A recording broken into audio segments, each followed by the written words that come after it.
Welcome to the Nexus Unloaded podcast. This is Will Crozier. And I'm Zach Congonis. We are here to bring you the best solutions to your lifting problems. Through our real-world experience, we hope to break things down in a digestible, applicable, and entertaining way. I'm back. We'll I'm just back go straight home. into it. Alex sounds weird. Alex, how are you? Hi. You should do an Alex Mickey is back. Mickey is back. We have our normal behind-the-scenes person back. That I'm pretty useless at being behind the scenes, let's be honest. I'm not very IT literate at all. You like to call yourself a co-host, even though you're definitely not. That's been established.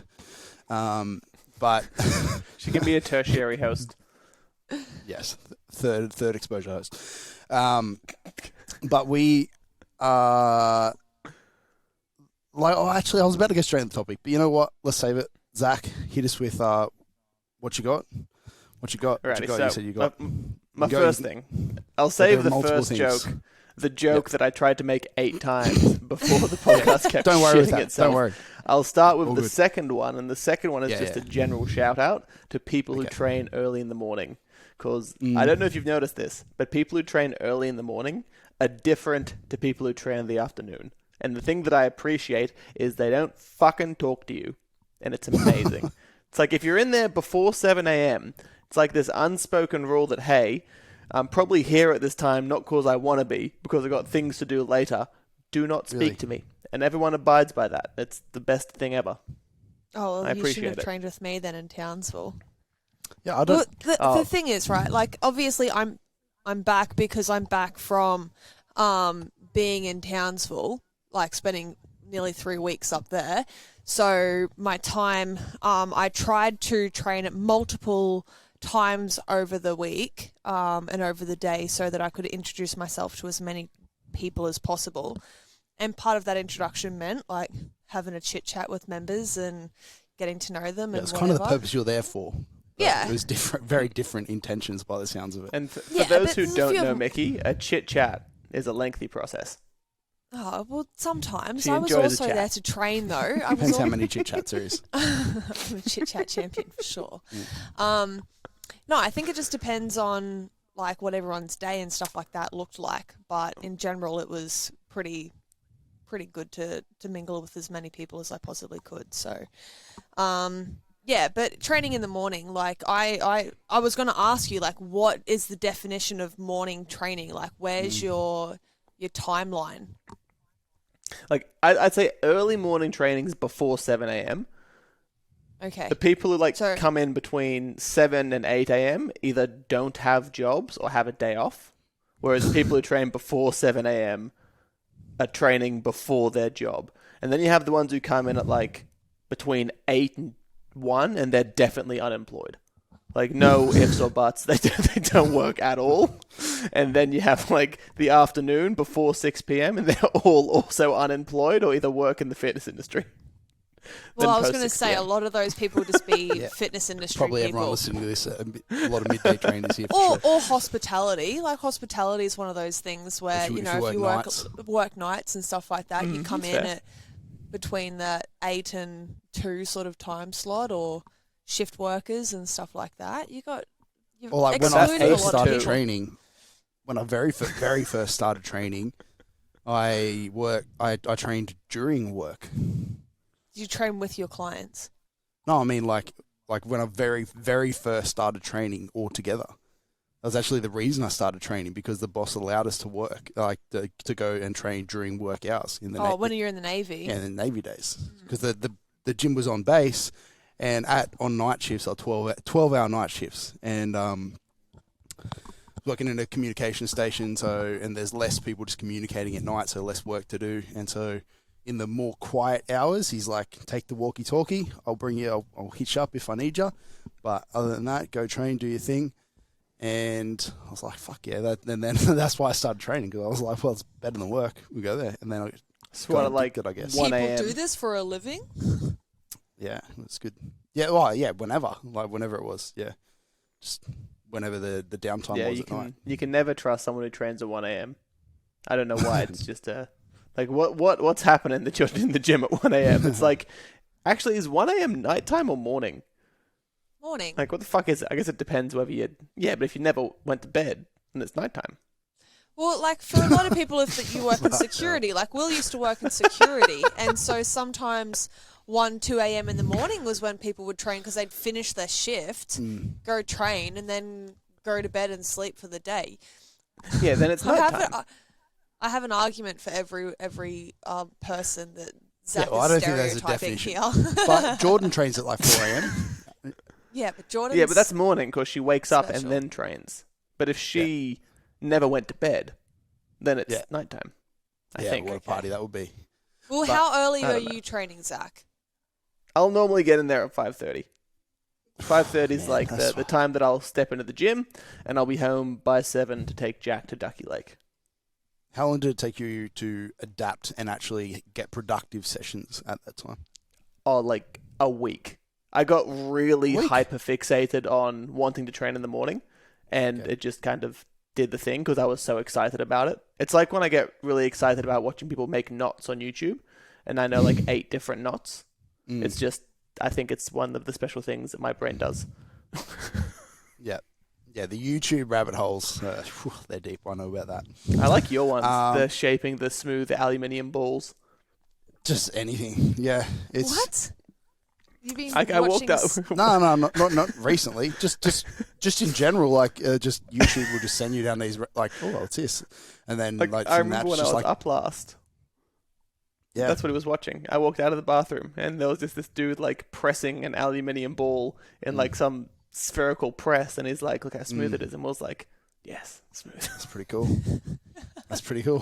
Well, like, That's what it's all about. And then you're like, and then the suggestions box will be like this other stupid video that has, and then you're like, well, we were watching. I remember there's 2 times where Will and I have been sitting on the couch, and one episode of YouTube rabbit holes was like rock climbing, and just watching the dude, the world Alex champion Honnold. rock climber.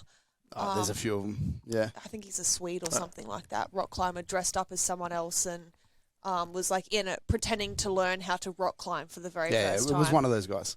And then there was another one which was on like ant enclosures and the wasp enclosures or bug enclosures. Oh, in yeah, like general. a dude building them. Yeah. Yeah. Built like a little ecosystem. Yeah. Yeah. Just a little ecosystem route that we went down at one Just point. whatever. Just whatever. I have absolutely. I just let the algorithm run its thing. Just the AI, whatever the fuck it is. Just I've control recently my been life. watching Egypt. Docos. Like docos. Yeah, on like. That's very different. YouTube is Yeah, more Short, advanced. sharp. much more. short attention span, just in and out. Yeah, I've got like just hits you 45 random minute shit. doco series on discovering king pharaohs. Well, I am to get back to training. I am. It's about if you listen to this podcast because you like, real helpful, concise information, you're in the wrong podcast. This is if you like your information scattered in bits and blobs in random directions with just random analogies thrown in. You're absolutely in the right place. What episode are we up to I now? believe the terms a clusterfuck would be the technical If definition. that's how you like to absorb your information, absolutely nailed it. Absolutely nailed it. You are in the right place. Well, what episode are we up to now? I think we were 26. 26 or 27. We've hit the 6-month minimum mark on our podcast. Minimum requirement. Minimum requirement. But without, No, we have, So haven't if we stop the I just want podcast to get now, to we episode can't- 69. can't fail. That's what I want to get. We've got to do like a special episode for episode There's always 69. milestones. Yeah. Yeah, So so like that's 6 the only months one. through now, I feel like if anyone's been actively consuming this podcast over the last few months, then they would Yeah, you're doing realize the clusterfuck of how information is There's ups and delivered. downs. We have our moments. But and then Tam takes a 20-second snippet of however Yeah, well fucked done, up, and then Tam. that's one whole episode. That's the good part, But where's it going? Back to training. I'm like, I've been giving people a little bit more updates week to week because Pro Raw is rapidly approaching, way more quickly than I would like. But surprising, like I'm pretty fucking tired, as you should be at 4 weeks out. Like just general fatigue, like I'm feeling pretty just rough. Hence the marks on the shoulder here, Octopus getting a little bit. raping. beat up. No, but it's Dave's hickeys, like you said yes. before. Yes, Dave just open mouth kissing his shoulder to impart that feel-good chemical. Yeah, fixes shoulders. But the most like fatigue I'm actually feeling is in my calves for some reason. I don't know if I must be at that point of like prep where you're just walking like a complete penguin and like you're just thumping into the ground and my calves are absorbing way more force. I noticed on our walk this morning you were like when you sunk back into the car seat this morning. Oh, my hips were. That's just because I squatted yesterday and my hips are a little bit like, how you going? But yeah, I don't know why. I don't think I've had like calves be the predominantly sore thing in a prep before. So yeah, I don't know if that's a good or a bad sign. But I'll take it. I mean, it's new. New things are normally good. Maybe it's what you need. You've got extra calf hypertrophy, which is going to aid you in your bench. They're certainly not a prime mover in either list. So I don't know if they're probably working overtime. But yeah, anyway, I saw you're getting closer to your dunk. You actually made progress. Like I'm not letting go of the ball now, which is good. Yeah. I like and I don't know how. I don't know how high it was. The ledge that I grabbed was 11 feet. So that black ledge was 11 feet off the ground. So I cleared 11 feet of distance from my feet to the place. So I can jump above the rim. I just need to coordinate holding the ball now, and I should be able to do it. That's a lot closer than you were, because you were like... she's getting there. She's getting there. So I reckon we're within 6 months. You said... I'm pretty sure in our first episode of the year, you said end of year was the goal. So... if I can fucking get it in 6 months, then I'll legitimately get it once and be like, never doing this again. Because from every single thing I've ever done, nothing has ruined my body as much as that. Oh, it's fucking jumping awful. Just landing on concrete. Because I refuse to spend the $6 to go and play at the basketball court. Then there's all these kids who are like better than me, and it makes me feel real bad about myself. Yeah. So I'm just sacrificing my body. It's like the people that are the strong guy at a commercial gym and then they come to a powerlifting gym or whatever once and they're like, nah, fuck this. Like, no, I'm going back to my gym so I can be the strong guy again. It's like this one fucking kid at Pro Raw. His name's Aiden. Shout out to Aiden. I think on Instagram he's like the Trend Lord or something. It's fucking good. It's good kid. And he's like real Sounds tall, like plays basketball. And I was talking to him about it. And I was like, oh yeah, man, I can jump. And this fucking kid, like, just from standing, just launches himself and grabs the mezzanine at Pro Raw. And the mezzanine at Pro Raw is like maybe 2 inches higher than the one that I grabbed. And this kid's just fucking standing there and just launches. And I'm like, well, get fucked. Yeah. Just kind of trips over and half does it. Is that your goal, is it, though? And then go and squat 300 or 250 or whatever? After you've done that, that's it. Then you I guess, come back to strength. The ultimate athlete. Aren't you? I'm pretty sure we threw around the strongman comp. Yeah, strongman guy. Yeah. You and Jack. I'd probably, Jack going if I was going to do head to head, I want to see Jack would mince me. Jack he would absolutely. He would fuck me up. Maybe I get him in like one event. Just make the events all like. So the events need to be 100 meter sprint, long jump, and like vertical. If you make those the events, I'll round bend 30s. Yeah. I would well, see, this is the luxury of being the meet directors, right? Is that we can pick the events. Because I said to Will, I was like, don't say that, because then people are definitely not going to join in our comp. We are certainly not going to bias it. Would you join in on this strongman comp as well with Zach and Jack? And he's like, only if I get to pick the events, and all 4 events are deadlifts. Yeah. Just what? You do a deficit, then you do a regular, then an axle, then a silver dollar. That's the whole something comp. like that. Yeah, that'd be great. Deadlift medley. Yeah, if you ever see one of them pop up, hit me, because I'll jump in for that. But anything overhead, I'm out. Yeah, you got the horizontal log press, but instead of a log, it's a bar. So horizontal bar press on a bench. They have a strongman bench in one of the comps coming up I saw, where there's like the neutral handles. It's kind of like a close group neutral handle thing. And then, of course, they put like a fucking car or something on it to make it look cool. But that's how you make something strongman. You take a normal movement, and then instead of using weights, you use items. and then it's strongman. Instead of weight plates, you put a fridge on a bar. And if it's like a car or something, there's obviously you're not going to be able to bench press a car, but you just make the lever a little bit, in your favor. I think they're smart because you watch someone pull like 400 kilos. They're like, there's just all these red plates. It's like, what the fuck is that? I don't even know. But if you see a dude pick up the equivalent of 400 kilos of fridges, a dude's like, fuck, I've helped him move a fridge before. He's picking up 7 fridges. That's incredible. Yeah, that is one of the problems that, like, at, say, like a normal powerlifting, like a pro or something, where you've got a dude squatting 400 kilos and then another person squatting 200 kilos, and they're both a squat that are difficult, like in the same rack with slightly different amount of plates on there that the average person might not be able to calculate. But if there's 7 fridges aside... Yeah. Oh, yeah. Then all of a sudden, you can clearly see if one bloke has 7 fridges and one bloke has 2 fridges. Well, fuck. Strongman does do it right. I don't know. Maybe we can figure out a hybrid. I'm sure that's been done. Well, they have fucking overhead thing. Anyway, fuck, we're off topic. But we're almost 20 minutes in. I thought we were 20 minutes to rope it back 15 20 is the standard for us. I've found. Yes. But any longer than 20, I think it's too much. If anybody, it turns into a lifestyle brand. He's going to knock that over. Yeah, I know. Alrighty. Bowser's just gone. So what are we actually talking about?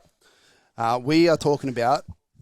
Well, we've talked about hypertrophy at nearly every episode. I feel like it comes up a lot where we love not only getting strong here, but getting jacked. Usually they go hand in hand. And today, one of the main problems that people run into is like the nutrition side of it. Again, something that we've kind of discussed. And in particular today, talking about like the process of eating enough. Like it's a problem that people have.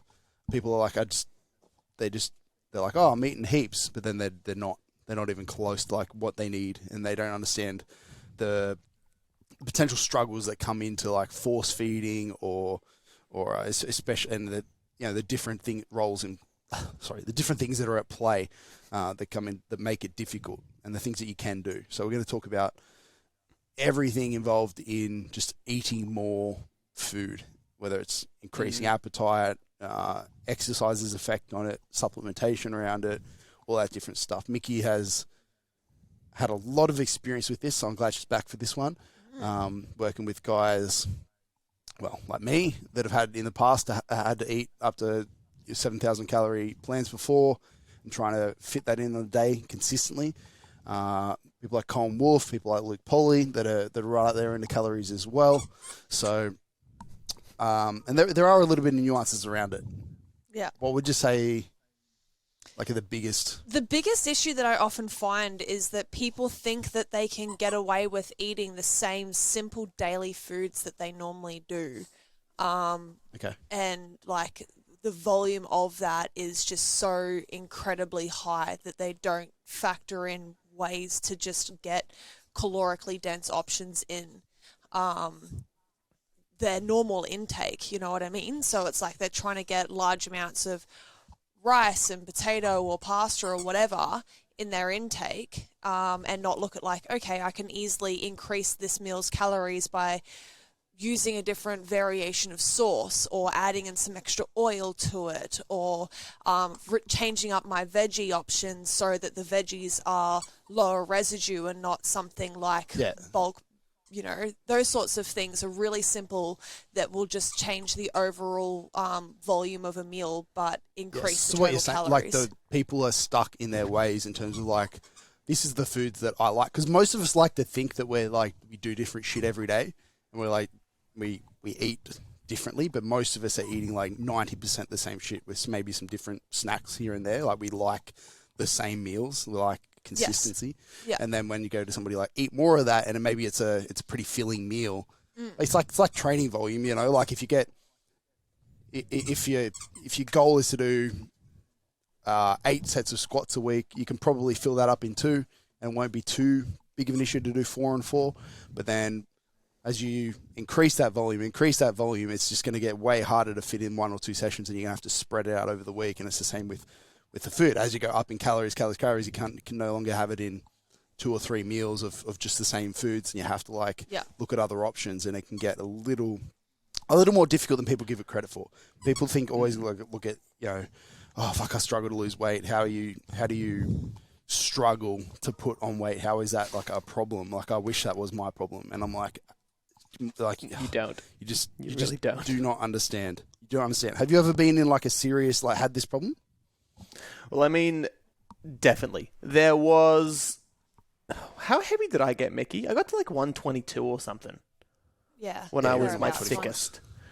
And I was in a very similar position to you. I think there was one meal plan where we got up to 7,000 calories, and just the sheer bulk of food, regardless of what palatability options you picked, just made it miserable. And within that, you can kind of liken it to dieting in that, okay, if you're severely calorie restricted, you probably can't eat your favorite things because they may not be conducive to the goal. Just like Mickey said, if you're in a severe surplus, you can't eat your favorite things. Like, for whatever reason, my favorite meal in the entire planet is like a nice salad with about half a bottle of olive oil on it and half a salt shaker. And for whatever reason, it's just my favorite thing. But when I was eating that many calories, I couldn't eat it, just because the salad took up space that could be filled with more calorie-dense foods. Absolutely. And I mean, like, obviously, if you're putting well, that's it. As you're putting half a bottle of olive oil on there, your calories are probably spicing up a little bit more than normal. But that's the biggest option. That's often the biggest issue that I find, is that people, they're trying to fill, then there's the opposite side of the spectrum, is that they're then trying to fill their calories with just nothing but shit quality food as well, and not taking into consideration like general nutrient value and the food types that you're actually getting in. And it's definitely a strong balance, because like, you can go from like the clean eating approach. If you're eating like too healthy, then like, you're going to end up probably with a lot of fiber in there, because you're eating like a lot of vegetables and stuff, and that, which is going to make it hard to eat this total amount over the day, consistently every single day anyway. And then, if you go to they're obviously not super calorie dense options either. And then if you go to the opposite end of the spectrum, a lot of people said to me like, oh fuck, if I had a 7,000 calorie allowance each day, I would just slam pizza. I would just absolutely be getting 2 Domino's pizzas a day, just absolutely slamming them back. There's the majority of your calories, and then you can just chill, right? And then it's like, it is certainly your insides. It is not that simple. Like, that sounds fun for one day. I think that would probably be an okay option for one day. But every single day you're going to do that. Like, obviously your food bill is going to be a little bit higher for sure. And that's the other thing that you're got to pay attention to, is like just your gut. Like, after eating 2 full-size pizzas, are you going to want to go and eat another meal in like an hour or 2 or whatever? Like, it's like and with that meal, have veggies and the other bits and pieces, like, whatever you need. Yeah, but I mean, like, just in general, like, you just don't want to eat for hours after that. You're gonna be a bloated mess. You know what I mean? So it's not about just, how can I jam in as many calories into this meal as possible? It's like, here's my target for the day. I need to get that in over the course of the day. Like, each meal needs to like have enough calories to hit that goal, but then not like screw up the next opportunity to eat. And then also like tomorrow and the next day and the next day and the next day. Yeah. So it's a little bit more of a complex problem than people give it credit for. So something that you glossed over as well that I don't want to kind of leave behind is the cost element. Just because, say, Mickey, this is going to be a shit question. What's the average amount of calories a person eats? Like, just a regular person, like a regular bloke, 6 foot tall, doesn't really weight train, 100 kind kilos of skinny or whatever, fat. let's just say. Yeah, 100 kilos, kind of skinny fat, just regular Steven. Like 2,500. 2,500. I was going to say like 3,500. Yeah, but you're dealing mostly athlete. It depends. Yeah, that's it. Are we looking at an athlete, but I mean, like, or are we looking at... just normal bloke, just a regular fucking Steve-O from the pub, works as a, I don't know, doesn't train, whatever. TNT. Yeah, he's probably sitting at like 2,800 calories or something like that. Not a lot of food. Yeah, so if you're looking at a food bill, and most people, food is one of their largest expenses along with living situation. If a regular person's consuming 2,800 calories, if you're even eating 5,000 and you're in a good bulking phase, it's twice as much. It's twice the food volume, and in some cases twice the expense. Well, yeah, that's the thing. Like, it's a part of the equation that people don't think. Fuck, if my food bill goes over $400 a week, this is a problem. And that also limits the nutrient density of the food. It limits all these other things depending on your financial situation. Well, it's just going to make it slightly more, like, your options go down. It's still definitely possible to keep it cheap. I mean, how is like rice, pasta, oats, whatever. Like, it's going to be a little bit harder. But you mentioned before, like oil or like sauces, stuff like that, like all very cheap option. You can make it work. It just makes it's going to be quite repetitive and quite, just, I guess, boring, really. You know, like you want to have fun food, because when eating isn't fun, and trust me, it isn't when you're on that many calories. You want to make it a little bit more fun. Like, you want to have a bit of variety in there. You don't want to just be having the same meals. That's going back to what we mentioned at the very start, right? Which is, you can keep majority of your meals the same, but just change it up so that the flavor is there. So those extra, 500 to 1,000 calories that you need to get in on a daily basis, that's a wide range, but like, let's just say an extra 500 calories on a day, like that can come very simply from keeping your food pretty much the same. Just go a glass of juice, get some, instead of gravy, do like some sweet chili sauce, and then, swap in some pasta or something like that, like whatever you kind of want as your more desirable flavored meals. That's going to keep them more exciting and also keep the food volume relatively consistent. Yeah. Mm-hmm. So what Zach, like some of your, like when you think back to those times on those high calories, like some other strategies like that you used? I mean, I don't look back to them fondly. This was probably the worst strategy that I used, and it actually created some problems later on, so I wouldn't recommend it, but it's probably good to talk about. When I was eating just more food than I could handle, I'd always have to like watch something while I was eating. Like, the distraction whilst you're eating almost becomes like necessary.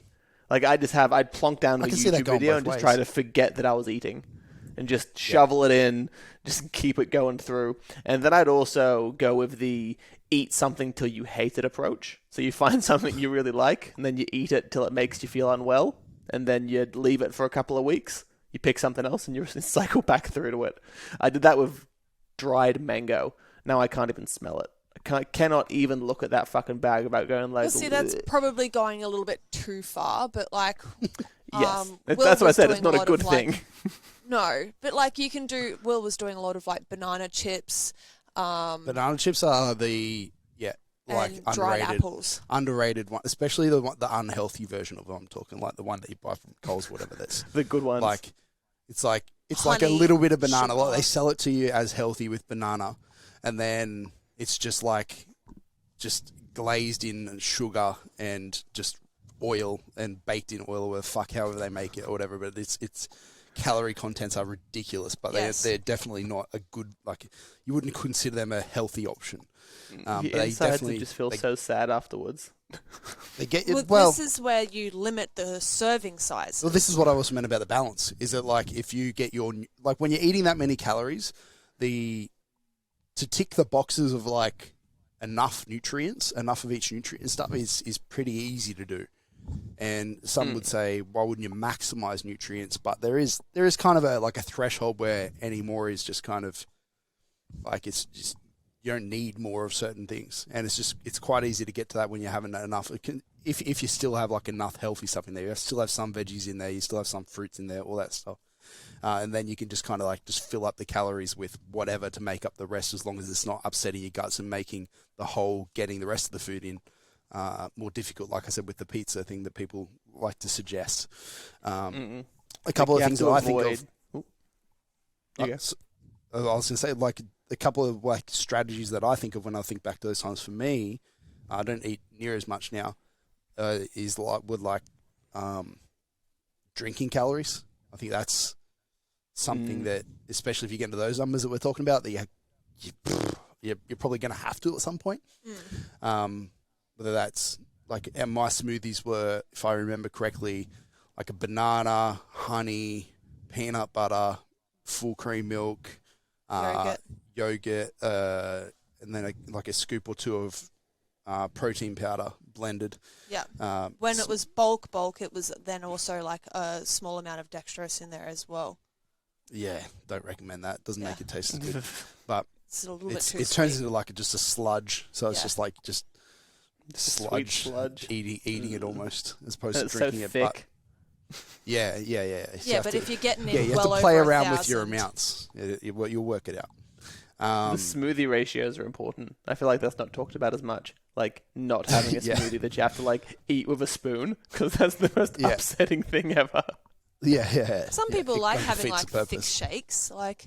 Oh yeah, for fun. But like in this circumstance, it kind of defeats the purpose. If you're an early morning riser, getting in at 4, like getting your first sort of allotment of calories in it, between 5 and 7 or something like that, it's a really good way to get a bulk amount of calories in, which you can then. And that was the thing. Like for Will, you were constantly eating. Like there that's was the second strategy I was going to talk about. Is that like there were like my meal times. But really, there was at no point where I didn't have some sort of food with me. Things near like you.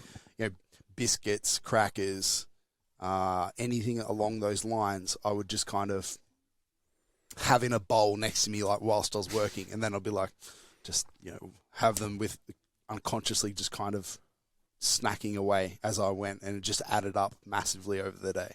So that. Well, that's the thing. Like, if you try to fit too many things in around one meal, it's game over. Because avoiding upsetting your tummy is, like, number one priority. Because as soon as you cross that line and make yourself feel sick, you might miss a meal. It's hard to get back. And then if you miss that one meal, you've just lost a bunch of ground. Because then you got to, merge two together when you're already stuffed. And then it's just the worst. Anybody who's been in this boat knows the feeling of like when it's bedtime and all you want to do is go to bed and then you're sitting there like I've got another 1,000 calories and you're just like eating this gigantic bowl of ice cream like crying at the same time. In that situation though, like depending on the amount of calories that you have to get in. I've had this conversation with a few people that are, 100-kilo men tipping up around 4,000 calories or whatever. Yeah. And they're like, I had like 600-700 calories left to get in. And, their sleep now starts to go from 7-8 hours a night to 4-5 because they're just spending an extra hour or two staying I'm talking, like, you're talking about it as in, like, it's like you've missed a meal. Like, you don't want to be in that boat. No. Like, where, like, ideally you get up early, you eat straight away, like, you kick things off, you kind of get in front and stay in front so you don't get into that situation.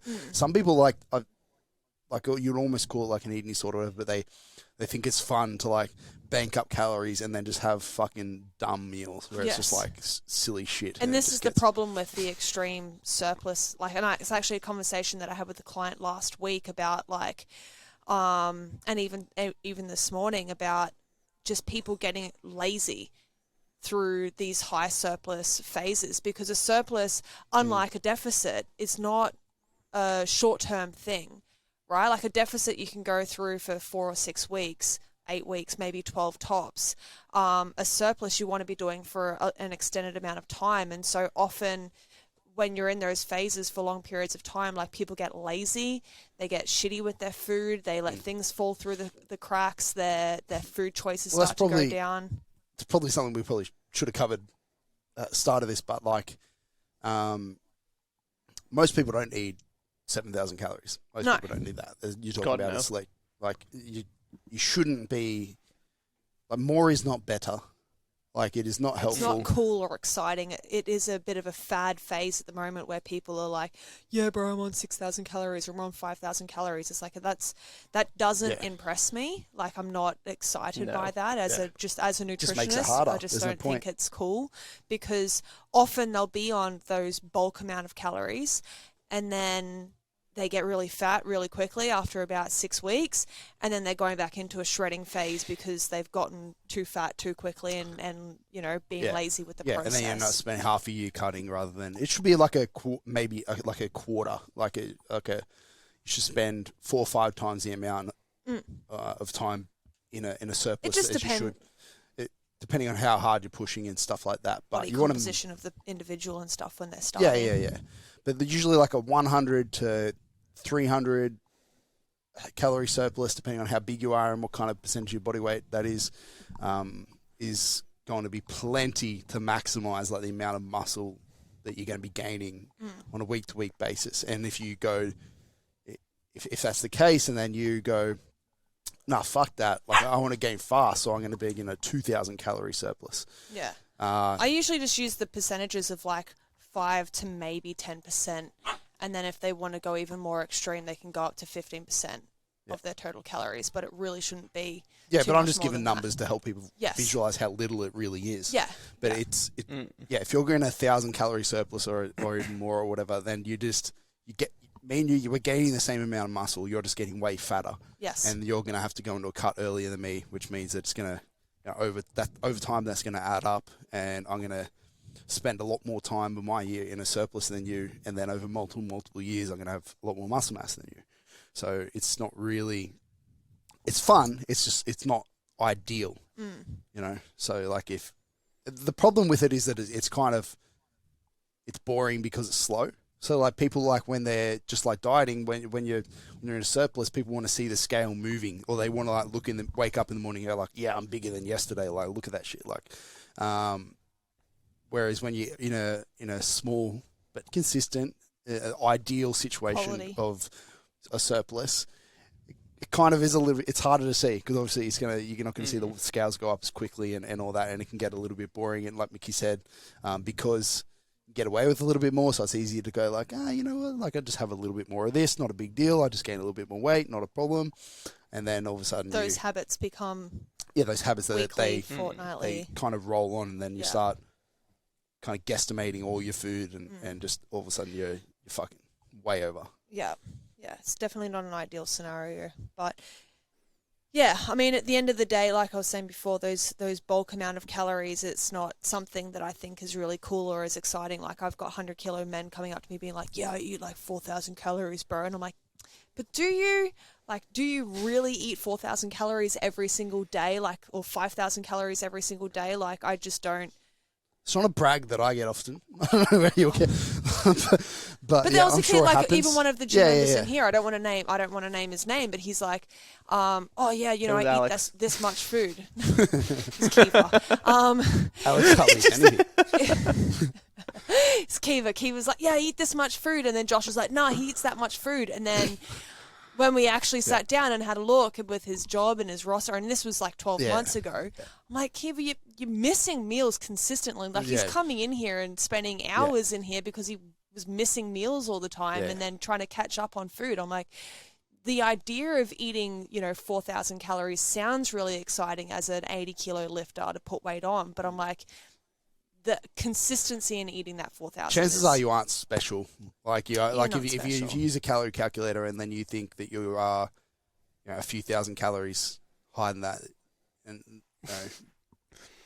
I mean, maybe, but like very rarely. There are definitely outliers and stuff like that, and obviously, like we always thought you were a pretty big outlier because you were on like 60 calories per kilogram body weight to be able to like put weight on, you know what I mean? And normally it's like 40 calories per kilogram body weight. So you were like, just to put into quick math, like that was a considerable amount. But looking back on it, and even speaking with like your diabetes educators, they're like, that could probably have been an indication that could have been part of it. Yeah, like for sure. Small little things like that. So let's talk about appetite and driving appetite, because obviously like this is a problem with a lot of people. Like, I'm sure one of the complaints you get, Mickey, all the time with this, it's like this struggle to eat enough to gain is like, I'm just not hungry. And I would personally, at this one, not a nutrition coach, but I would just say like, man up. It's like, just keep eating. Force it down. Like you said, just fucking, sometimes it's not going to be fun, man. Same as training. You're going to, some days it's not going to be fun, but you're going to go in there and you're just going to do the work anyway. That's how it is a lot of the time. But you can only do it for so long. So like, if we wanted to drive appetite, if we want to increase somebody's, want to eat, some strategies we can use. Like the first one that pops into my head is just increasing general movement. And you would say, people would say maybe, then they balance out, but it doesn't really work that way. It's, you're burning that many calories probably. Going for a walk around the block. Outdo it.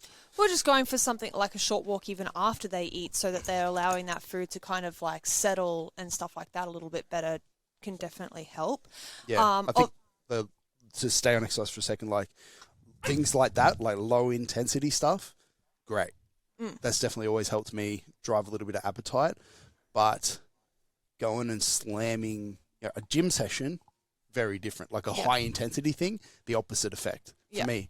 It's just blunting appetite. Like I don't want to eat for a couple hours. So like it's, eat during consumption of calories during your workout is another thing as well. You through could do, Maximus, or like I know you used to eat your peckish crackers and stuff like that, like things that didn't I've never had a problem. Depends how your guts are. Well, just things that didn't sit heavy in your tummy. Whilst like I'm not asking you to eat oat,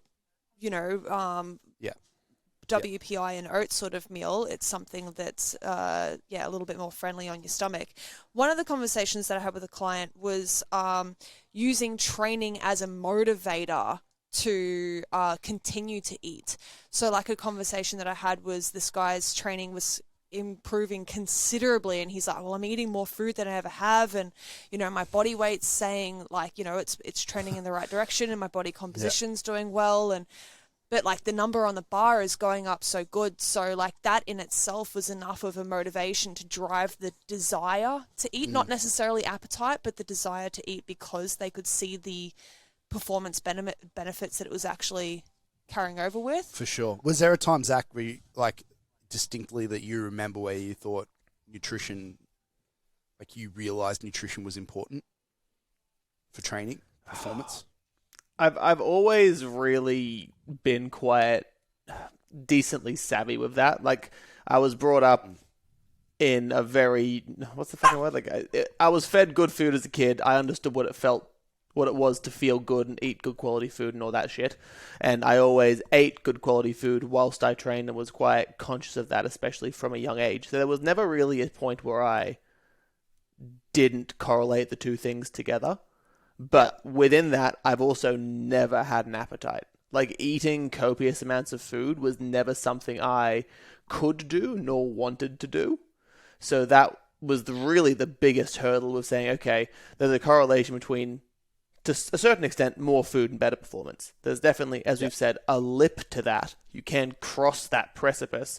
But there has been periods where I wasn't eating enough and saw a deleterious effect to performance and had to start pushing more food. And like we were just saying about, cool, how do you increase those appetites? The only thing that ever worked for me was increasing the feeding window.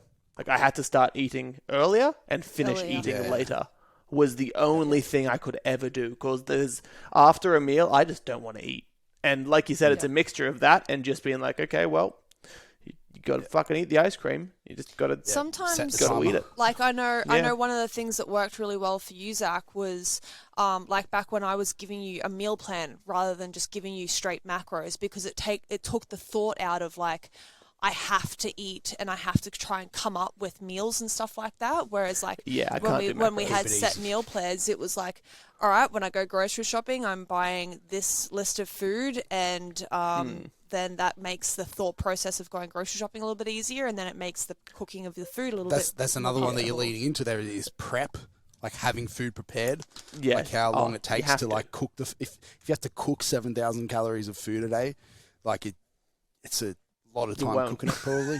So yeah, you just fucking won't. Yeah, exactly. You just won't be like, fuck this shit. So like having it prepared, that's the thing. Or it having helps stuff that you doesn't need prepared. It keeps the time frames consistent, and that's why the meal plan helped me so much, because I was like, okay, there's 7 meals here. I'll take the window of waking hours, divide it by the amount of meals. If I'm not eating when that whatever hour shows up, I am now behind. And trust me, you'd prefer stop what you're doing and eat your snack. Then I've got a great story about this that I'll leave till the end. Then wait and leave all your food till the end of the day. But we'll come back around to that, because that's a finisher. That's a showstopper. A hack that I have for that is like I had the conversation with Stupus, and Will was in on this conversation, and he was like, it's hours between some of my meals sometimes, because obviously he's very work driven. He's got a lot of business things like that going on, and so I even just gave him the tip of have non-perishable items on your desk, like at your workstation, so that like you don't forget to eat, you don't get caught up on missing meals or anything like that, because you've got something pretty readily available for you. Yeah. What about when it gets to the point where you've just been doing it for however long, and it's just like, I just can't. Like the motivation, the meter is drained. I'm over it. I would say like if you're at that you cry point, while you're eating. yeah. Well, if there's a timeline like a competition coming up, kind of you force your way through it for sure, like training.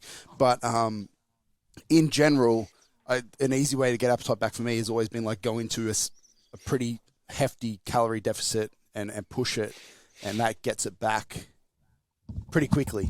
Like it just will. Sorry, Jesus, Mickey's climbing over this dog.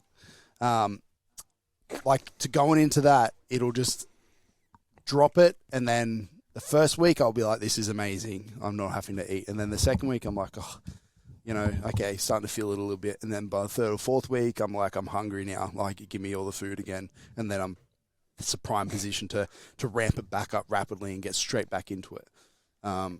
Yeah, that's what I was going to say, was just having a short break. Yeah, how long would you say on average it takes? For some people, it can be a week. Yeah. As short as a week. Yeah, I reckon a few weeks for me. I think it depends on the length of term. I just enjoy it. I'm just like, thank God. Yeah, like it's the aid on the break on the digestion. For some people, it depends on the length of the surplus, like how long they've been going through that process, right? Like if it's 10 weeks, then maybe put 1 week in there. If it's been 6 months, then maybe we have like a month or something like that off.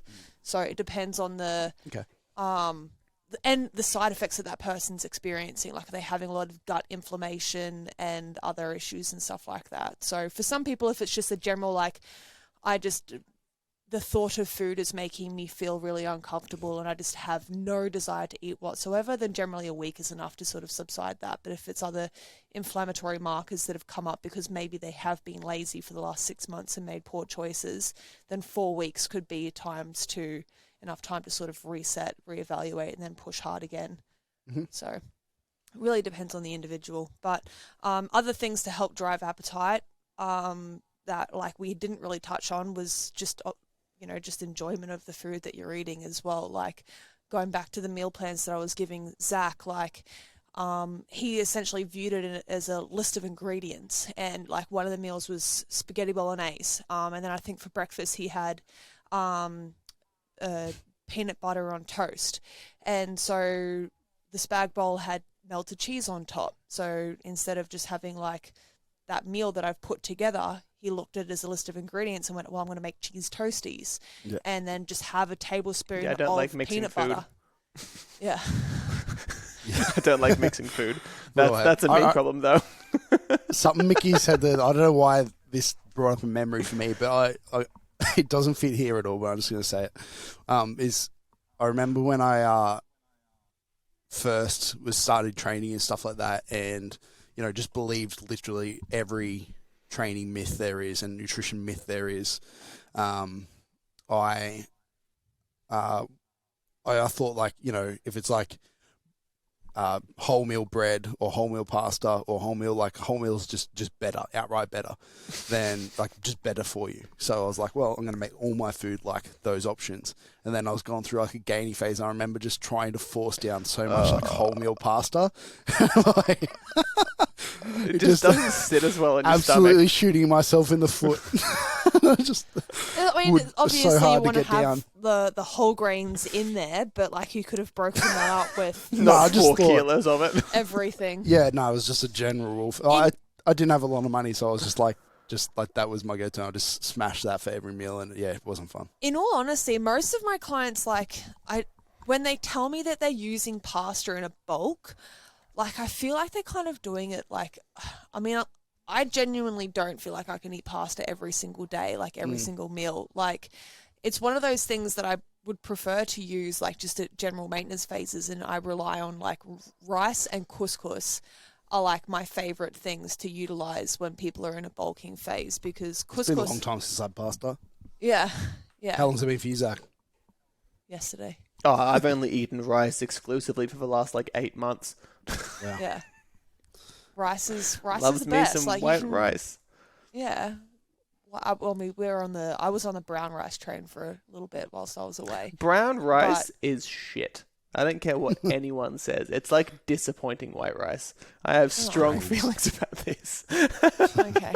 I enjoyed it. I enjoyed it in the meal that I was putting together, so fuck you.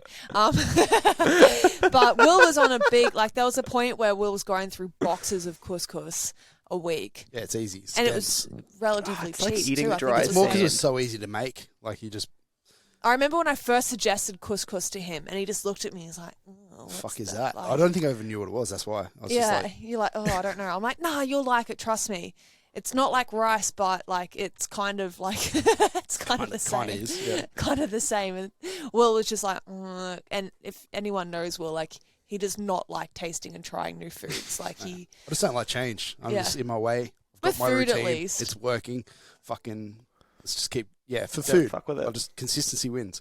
Yeah. Yeah, couscous is one of my favourite things. If anyone out there is struggling with appetite and food volume, throw some couscous in, swap out whatever your main meals are and put some couscous in, and I reckon it'll spike you up pretty good too. Use half a container of olive oil in every main meal. Okay. That's the key. That's the key. It's why I always thought that I could never tolerate a high fat diet when I didn't realize that I never counted any olive oil in any of my meals. So I'm consuming do you remember when we went on? You couldn't tolerate it the whole time you were eating. Yeah, I was already eating 100 grams of fat straight from olive oil a day. So I'm like, why can't I have 50 grams of fat? Because it pushed me into the red. Yeah, 200 or whatever. Yeah. Yeah, that's not fun at all. Going back to digestion. It's really hard to talk about food or training or any of the things that we talk about in isolation because we always end up going down rabbit holes of how it affects this thing and how it affects that thing. And because really this whole thing is a picture. When it comes to your performance, it's just so many things affect everything else. And this is another one of those with sleep. So we've got this in a couple of different ways. That comes into this conversation, and that's eating so much to the point where it's negatively impacting your sleep, as in if you're that guy that I said earlier and you're crying over your ice cream bowl eating a whole tub of ice cream just before bed, you're probably not going to get the world's best sleep that night. It's going to sit in your guts and probably going to wake up in the middle of the night to shit yourself, whatever. But But whether it's ice cream or not, but eating just before bed, a huge meal can definitely make it hard to sleep. So, again, your only real option really there is to wake up earlier and kind of get it in a bit further away. Then you've got the other direction with sleep is improved sleep is going to absolutely have a direct effect on appetite, your body's composition, how your body handles the nutrients, and lots of different effects there. I don't want to go down that. It's just such a diverse direction there. But we could talk about sleep in if you're gaining weight too quickly as well, the implications that has on your sleep.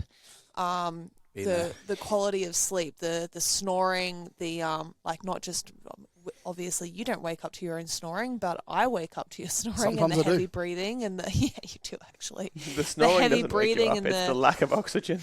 Is that yes, the holy shit, my brain.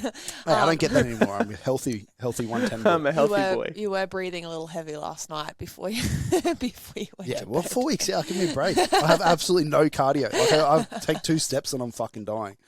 Absolutely.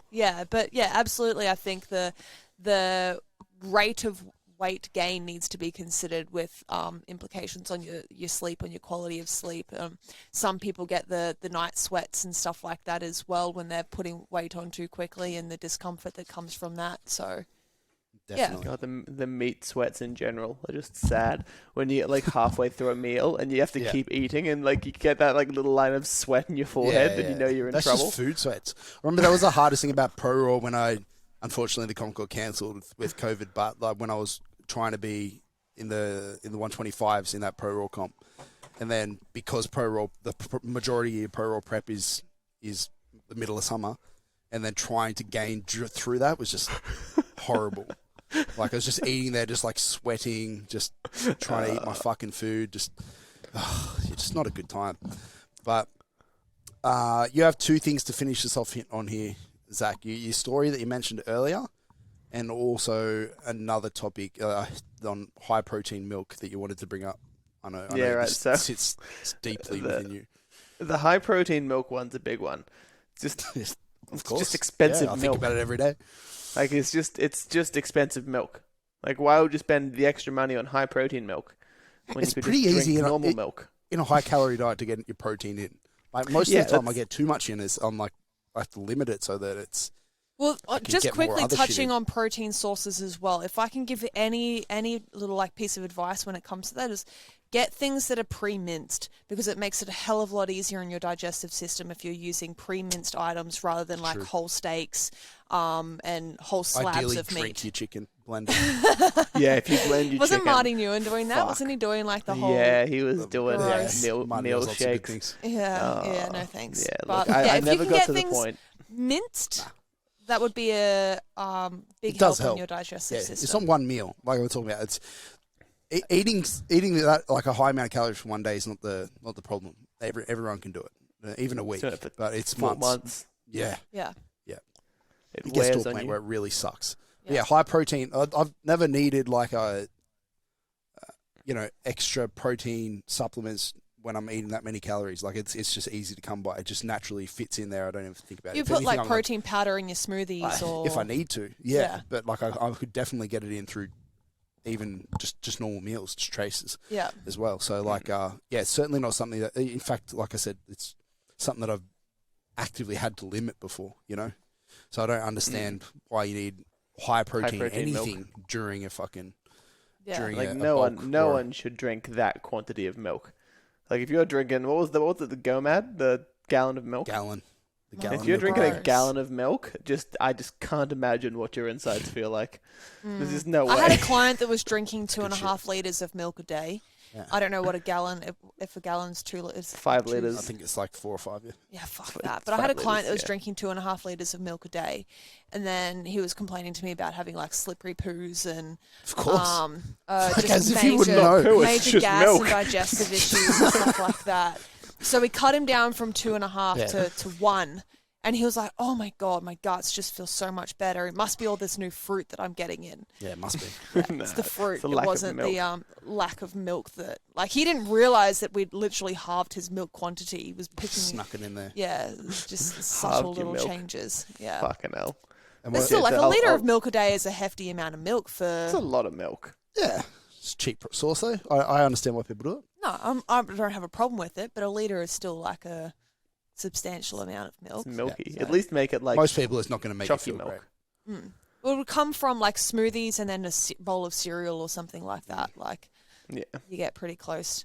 So, your next story. What was the other thing that you so this is we'll wrap this up here with the story because it's a harrowing tale. It's when I was still at university.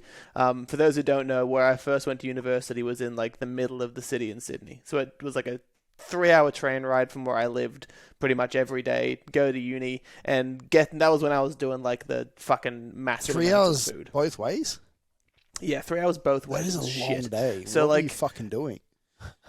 That's why I didn't finish. That's why I didn't finish. So yeah, like getting food in was always hard. So I'd always have like one staple meal that was just like Guzman and Gomez, like every single fucking day. And then I'd leave the rest of my calories till nighttime. And on this specific day, I was way behind. I didn't have me guzzi. It was a disaster. So if you were in that instance, would you make one meal with as many calories as you can?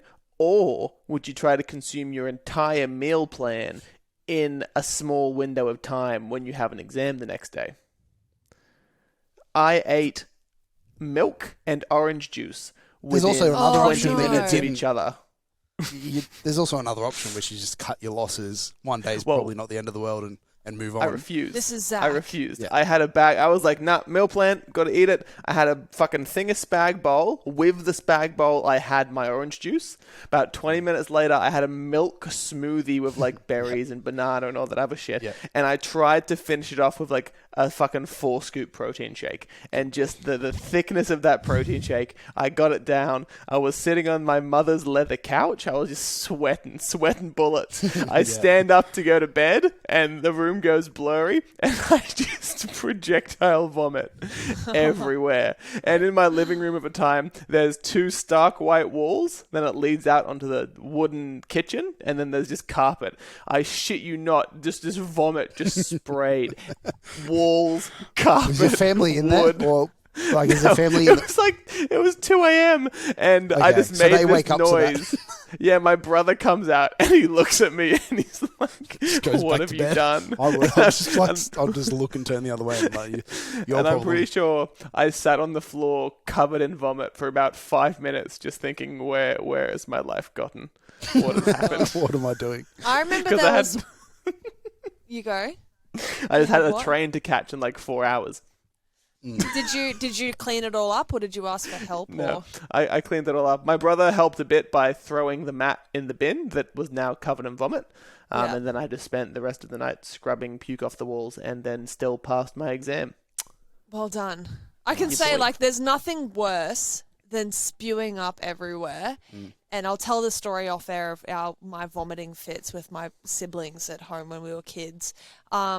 But there's nothing worse than having a big vomiting episode and then having to clean up the vomit after you feel so gross and uncomfortable. And it ruins your appetite for your next meal. Yeah. Like, and all I was thinking about was, all those wasted calories. I just started trying to eat more, but I was like, if you were dedicated, you would have eaten it. Yeah, you would have just scraped it off. Just get it all in there. Fucking hell. All right, delightful. Well done, guys. We'll leave that there. Will sprung this episode on me today as he was like, "Oh yeah, we're going to talk about like food," and I'm like, "Okay, well I have no idea what we're talking about." Nah, you'll be right. Just throw it all out. Good. My experiences. We kind of just go in random directions anyway. Like I said, it's a I feel like that was clusterfuck a of information. Quality conversation. Oh yeah, there's a bit of clusterfuck in there for sure. Bowser was a fucking clusterfuck over here off air. Oh my god, my hands are ripped to shreds. What a lad. Sacrifices we make for content. Yeah. All right, content cool. Leave it there. Alrighty. Catch you later. Thank you for listening to Nexus Unloaded. Be sure to jump on our website to find details on everything mentioned on today's podcast, plus information on our coaching, mentoring, and gym services. Make sure to follow us on Instagram at NexusPerformance.Aus for any updates on what we are currently doing. See you all in the next episode.